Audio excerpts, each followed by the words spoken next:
बहुत समय पहले की बात है। रामपुर नामक गांव में राघव नाम का एक बहुत ही गरीब और लाचार किसान अपनी बेटी राधा के साथ रहता था। उसके पास जायदाद के रूप में एक टूटी झोपड़ी और एक पुराना कुदाल था, जिससे वो अपने पुरखों की जमीन जोतकर खेती किया करता था। एक सुबह राघव खेत पर जाने की तैयारी कर रहा था।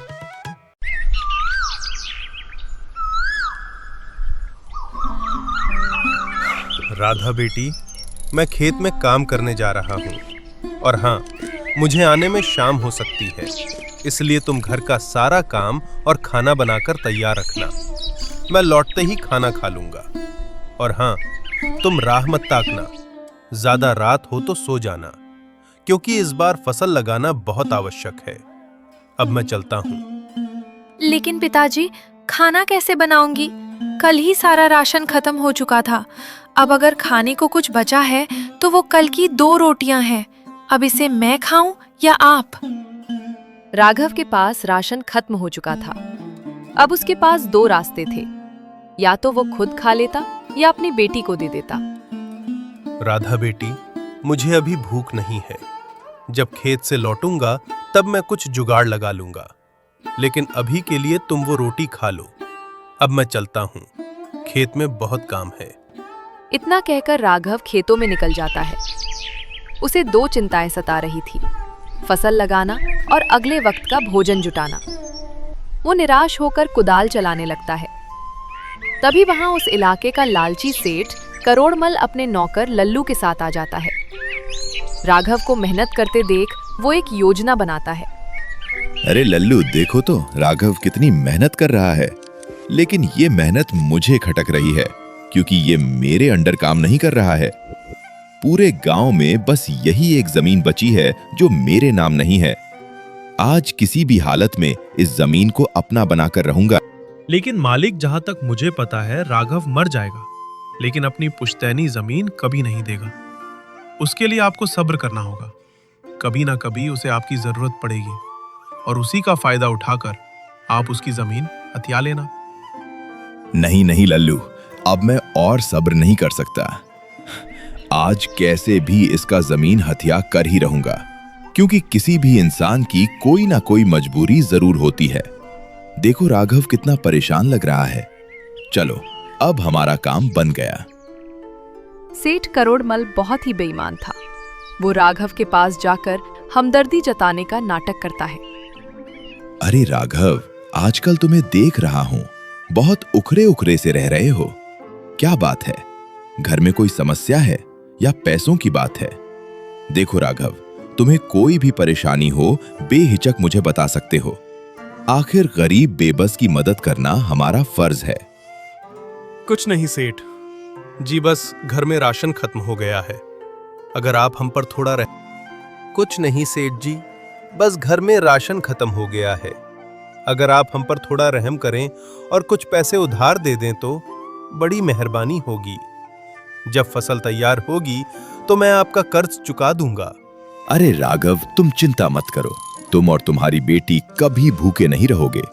ये लो कुछ पैसे, इससे राशन खरीद लेना। कोई और समस्या हो तो बेहिचक मेरे पास आना। आपका बहुत बहुत धन्यवाद सेठ जी, आपने मुझे नई जिंदगी दे दी है।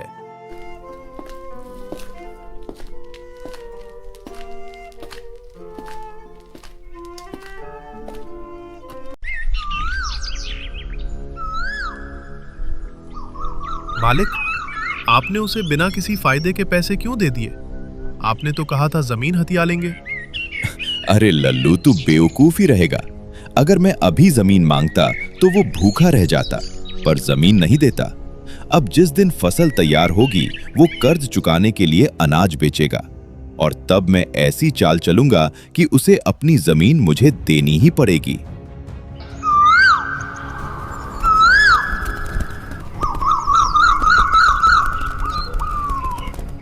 समय बीतता गया और कुछ ही महीनों में राघव की फसल लहलहाने लगी। जैसे ही फसल तैयार हुई, अरे राघव सेठ, करोड़, तुम्हारी फसल काफी अच्छी हुई है। पूरे गांव में सबसे अच्छा अनाज तुम्हारा है। तुम्हारा तो भाग्य चमक गया। हाँ सेठ जी, अब इसे बेचकर मैं आपका कर्ज भी उतार दूंगा। अरे राघव, तुम अनाज लेकर बाजार क्यों जाओगे? इसे मुझे ही बेच दो। कर्ज के पैसे काट लूंगा और तुम्हें भी भटकना नहीं पड़ेगा। बोलो, क्या दाम लोगे? सेठ जी ठीक ही कह रहे हैं, बाजार ले जाने का झंझट खत्म हो जाएगा। ठीक है सेठ जी, लेकिन इसका दाम पूरे 8,000 रुपए होगा। वाह राघव, इतना महंगा अनाज? खैर कोई बात नहीं, मैं तुम्हें पूरे 10,000 रुपए दूंगा, लेकिन मेरी एक शर्त है। ये अनाज अभी जिस हालत में है, मुझे ठीक उसी हालत में चाहिए। मंजूर है? ठीक है सेठ जी, मुझे शर्त मंजूर है। आप पैसे दे दीजिए। और सुनो, अब से ये अनाज तो मेरा हुआ ही, साथ में ये जमीन भी मेरी हुई, क्योंकि तुमने कहा था कि अनाज जिस हालत में है उसी हालत में दोगे, और अनाज अभी जमीन के ऊपर खड़ा है, इसलिए अनाज के साथ ये जमीन भी अब मेरी है। ये आप क्या कह रहे हैं सेठ जी? ये तो धोखा है। धोखा नहीं, ये व्यापार है लल्लू। देखा, मेरा प्लान सफल रहा। वाह सेठ जी वाह, आपने एक गरीब की मजबूरी का फायदा उठाया है। मेरे मन में आपके लिए इज्जत थी, लेकिन आपने तो छल किया। याद रखिएगा, एक गरीब की बद्दुआ कभी खाली नहीं जाती। आपका घमंड एक दिन जरूर टूटेगा। राघव टूट चुका था। वो रोते हुए घर पहुंचा। जब उसकी बेटी राधा ने उसे इस हालत में देखा तो वो व्याकुल हो गई। क्या हुआ पिताजी? आप तो सुबह बहुत खुश थे कि फसल अच्छी हुई है, फिर आप इस तरह रो क्यों रहे हैं? साफ साफ बताइए, क्या बात है? राघव ने सुबकते हुए राधा को सारी बात बताई कि कैसे सेठ ने उसे अपनी शर्तों के जाल में फंसाकर फसल के साथ साथ उनकी पुश्तैनी जमीन भी हड़प ली। ये सुनकर राधा की आंखों में अंगारे दहक उठे। आप चिंता मत कीजिए पिताजी, अभी आपकी बेटी जिंदा है। उस लालची सेठ को इतना आसान नहीं होगा हमें बेवकूफ बनाना। चलिए अभी सरपंच के पास, न्याय वहीं होगा। राधा अपने पिता को लेकर पंचायत पहुंचती है। गांव के बीचों बीच पंचायत बैठती है, लेकिन सरपंच सेठ करोड़मल का पुराना मित्र था। सरपंच जी, सेठ जी ने मेरे भोले पिताजी को धोखे से उनकी जमीन हड़प ली है। क्या एक किसान की मेहनत और उसकी जमीन को इस तरह छल से छीनना न्याय है? देखो राधा, सारी बात सुनने के बाद मुझे लगता है कि गलती राघव की ही है।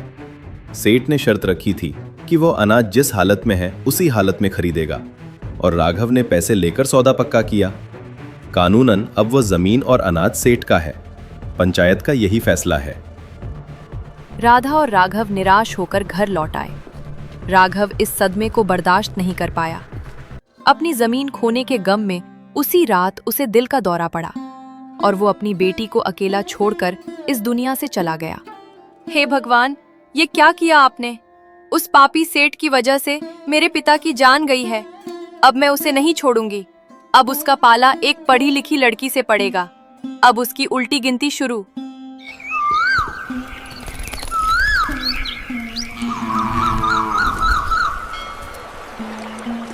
कुछ महीने बीत गए। राधा ने हार नहीं मानी। उसने अपने पिता के बचे हुए थोड़े से पैसों से एक ट्रैक्टर किराए पर लिया और 10 बोरी अनाज लेकर बाजार के उसी मोड़ पर बैठ गई जहां सेठ अक्सर गुजरता था। ऐसा अनाज पूरे बाजार में नहीं मिलेगा।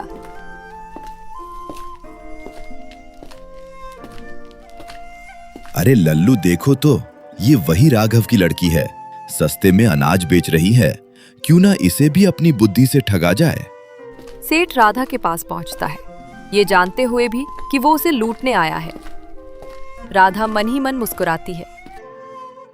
सुनो लड़की, मैं तुम्हारा सारा अनाज खरीदना चाहता हूँ, चाहे जो भी दाम हो, लेकिन मेरी एक शर्त है। ये अनाज अभी जिस भी हालत में है, क्या तुम उसी हालत में बेचोगी? फंस गया शिकार, अब आएगा मजा। ठीक है सेठ जी, मैं इस अनाज को उसी हालत में बेचूंगी जिस हालत में ये अभी है। दाम होंगे 5,000 रुपए, लेकिन मेरी भी एक शर्त है। आप जो 5,000 रुपए मुझे देंगे वो भी जिस हालत में होंगे मैं उसी हालत में लूंगी। मंजूर है। मुझे लगा था तू चालाक है, पर तू भी अपने बाप जैसी ही निकली। चल, ट्रैक्टर लेकर मेरे घर पहुंच। राधा ट्रैक्टर लेकर सेठ के आलीशान घर के सामने पहुंचती है। बोलिए सेठ जी, अनाज कहाँ उतारूं? अनाज उतारना कैसा? शर्त क्या थी? जिस हालत में है वैसे ही लूंगा।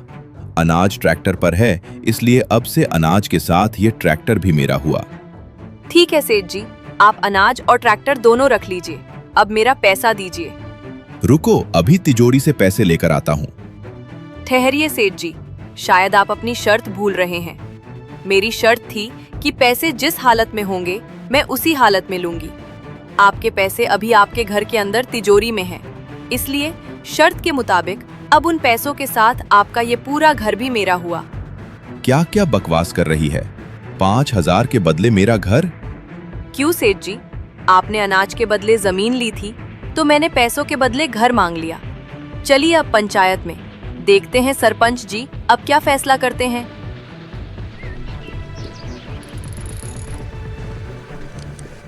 राधा बेटी, तुम ये क्या कह रही हो?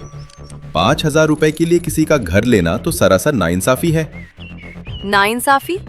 सरपंच जी, जब इसी सेठ ने 8,000 रुपए के अनाज के बदले मेरे पिता की पुश्तैनी जमीन छीन ली थी, तब आपका न्याय कहाँ था? अगर अनाज जिस हालत में है उसके साथ जमीन उसकी हो सकती है, तो पैसा जिस घर की तिजोरी में है उस घर पर मेरा हक क्यों नहीं? आज आपको सच का साथ देना ही होगा, वरना मैं शहर जाकर बड़े साहब को बुला लाऊंगी। फिर आपकी सरपंच की कुर्सी भी जाएगी और सेठ जी भी जाएंगे। सेठ करूरुमल, अब मैं तुम्हारी मदद नहीं कर सकता। राधा की बात में दम है। कानूनन तुमने ही ये खेल शुरू किया था। या तो तुम इसे अपना घर दो या फिर इसका हिसाब बराबर करो। नहीं नहीं राधा बेटी, मुझे माफ कर दो। मैं हार गया। तुम अपना ट्रैक्टर, अपनी जमीन और 500 सोने के सिक्के ले जाओ, बस मेरा घर छोड़ दो। इतनी आसानी से नहीं सेठ जी, आपने मेरे पिता की जान ली है। अगर आप बचना चाहते हैं तो मुझे अभी के अभी 1,500 सोने के सिक्के देने होंगे और पूरे गांव के सामने हाथ जोड़कर माफी मांगनी होगी। सुनो लड़की, आज तो तुम जीत गई, लेकिन ये मत समझना कि तुम मुझसे ज्यादा बुद्धिमान हो। मैं तुम्हें एक चुनौती देता हूं। हम दोनों एक एक झूठा किस्सा सुनाएंगे। शर्त यह है कि सुनने वाला उस किस्से को झूठ नहीं कह सकता, उसे सच ही मानना होगा। अगर सुनने वाले ने उसे झूठ कहा तो वो हार जाएगा। अगर मैं जीता तो तुम सब कुछ वापस करोगी, और अगर तुम जीती तो मैं तुम्हें 1,500 सोने के सिक्के और दूंगा। ठीक है सेठ जी, मुझे मंजूर है। सुनो सब लोग, ये कोई साधारण बात नहीं है। जब मैं छोटा था तब हमारे गांव में ऐसा अकाल पड़ा कि आसमान से पानी की जगह सोने की बारिश होती थी। एक दिन मैं खेत में गया तो देखा कि एक छोटा सा बीज चमक रहा है। मैंने उसे बो दिया। कुछ ही दिनों में वहां एक विशाल पेड़ उगाया, लेकिन वो आम या नीम का पेड़ नहीं था। उस पेड़ पर पत्तों की जगह सोने के सिक्के उगते थे। जब हवा चलती थी तो सिक्कों की खनखनाहट से पूरा गांव गूंज उठता था। एक रात मैंने देखा कि उस पेड़ की जड़ से एक सुरंग निकल रही है। मैं अंदर गया तो वहां 7 सिर वाला एक सांप बैठा था जो खजाने की रखवाली करता था। मैंने उससे कहा, मैं इस गांव का सबसे बड़ा सेठ बनूंगा। सांप ने मेरी बात मान ली और अगले ही दिन से मेरे पेट से बकरियां निकलने लगी, जिन्हें बेचकर मैं अमीर बन गया। यही वजह है कि आज मैं इतना बड़ा सेठ हूं। सेठ की ये अजीबोगरीब कहानी सुनकर गांव वाले हंसी रोकने लगे, लेकिन शर्त के अनुसार कोई भी इसे झूठ नहीं कह सकता था। सरपंच जी और गांव वालों, बहुत साल पहले की बात है। हमारे खेत में एक अद्भुत रुई का पेड़ उगा था। वो इतना विशाल था कि उसकी शाखाएं बादलों को छूती थी। उस पेड़ की रुई इतनी मुलायम और चमकदार थी कि उसे बेचने पर पूरा गांव अमीर हो सकता था। एक दिन मैंने अपने बड़े भाई को वो रुई लेकर शहर भेजा, लेकिन रास्ते में तेज आंधी आई और वो रास्ता भटक गया। भटकते भटकते वो सेठ करोरमल के बगीचे में पहुंच गया। वहां सेठ जी ने उसे देखा और सोचा कि इतनी कीमती रुई अगर बाजार पहुंची तो उनका व्यापार ठप हो जाएगा। इसलिए उन्होंने मेरे भाई को अपने नौकरों से पकड़वा लिया और उसे अपने तहखाने में बंद कर दिया। क्यों सेठ जी, आपने ही तो मेरे भाई को वहां रोका था ना? फिर आपने उसे कभी लौटने नहीं दिया। बताइए सेठ जी, क्या? ये बिल्कुल झूठ है। मैंने किसी का कत्ल नहीं किया। ये कहानी सरासर झूठी है। बस सेठ जी, शर्त के मुताबिक आपने मेरी कहानी को झूठ कह दिया है, इसलिए आप यह मुकाबला हार चुके हैं। अब निकालिए मेरे 1500 सोने के सिक्के। ये लो लड़की, 1500 सोने के सिक्के, और जल्दी यहाँ से दुम दबाकर भाग जाओ, वरना मेरा खून खौल रहा है। अगर जल्दी मेरी नजरों से दूर नहीं हुई तो मैं अपने हाथों से तुम्हारा गला दबा दूंगा और आगे जो होगा देखा जाएगा। अभी तो मैं जा रही हूँ सेठ जी, लेकिन आप मेरी एक बात को गांठ बांध लो। कभी भी गरीब या कमजोर को दोबारा ठगने का प्रयास मत करना, क्योंकि एक किसान की बेटी का दिमाग आपकी बेईमानी की तिजोरी से कहीं ज्यादा कीमती है। राधा ने अपनी बुद्धिमानी से न केवल अपनी पुश्तैनी जमीन वापस ली, बल्कि सेठ के घमंड को भी धूल में मिला दिया। गांव में अब राघव का नाम बद सम्मान से लिया जाता था। दोस्तों, अगर आपको ये कहानी पसंद आई है तो इस वीडियो को लाइक और चैनल को सब्सक्राइब जरूर करें। धन्यवाद। Thanks for watching.